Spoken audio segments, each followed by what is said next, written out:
याद रखना कि सूर्य और चंद्रमा दोनों का अपना महत्व है, लेकिन तुलना नहीं की जा सकती।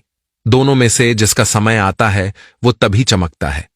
हमेशा सपना बड़े से बड़ा देखो। चांद नहीं मिला तो क्या हुआ, आसमान तक तो पहुंचेंगे। भगवान के फैसले पर कभी शक मत करना। अगर सजा मिल रही है तो कोई गलती भी अवश्य हुई होगी। अगर आप सही हो तो कुछ भी सही साबित करने की कोशिश मत करो, बस सही बने रहो। गवाही खुद वक्त दे देगा। वहां बैठकर रोना बहुत सुकून देता है, जहां ईश्वर के सिवा कोई और सुनने वाला ना हो। जितना इंतजार वो आपसे करवा रहा है, समय आने पर वो इतना देगा कि संभाल भी नहीं पाओगे। मित्रता आवश्यक है, संबंध भी आवश्यक है, परंतु जीवन की हर कठिन परिस्थिति ये दर्शाती है कि अकेले रहने की कला आना भी आवश्यक है। नकारात्मक विचारों का आना तय है, परंतु ये आप पर निर्भर करता है कि आप उन्हें कितना महत्व देते हैं। ईश्वर हमें कभी सजा नहीं देते, हमारे कर्म ही हमें सजा देते हैं। इसीलिए कर्म हमेशा सोच समझ कर कीजिए।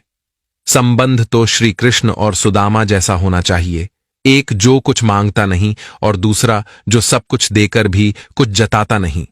मुश्किल वक्त हमारे लिए आईने की तरह होता है, जो हमें हमारी क्षमताओं का सही आभास कराता है।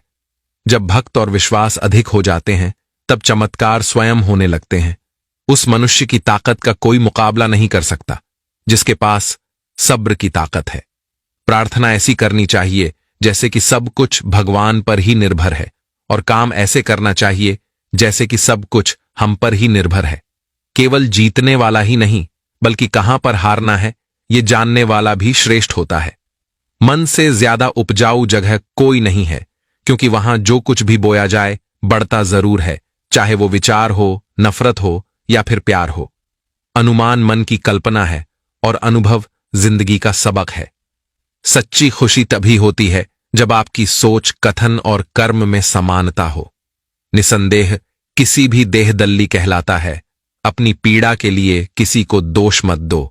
अपने मन को समझाओ, तुम्हारे मन का परिवर्तन ही तुम्हारे दुखों का अंत है।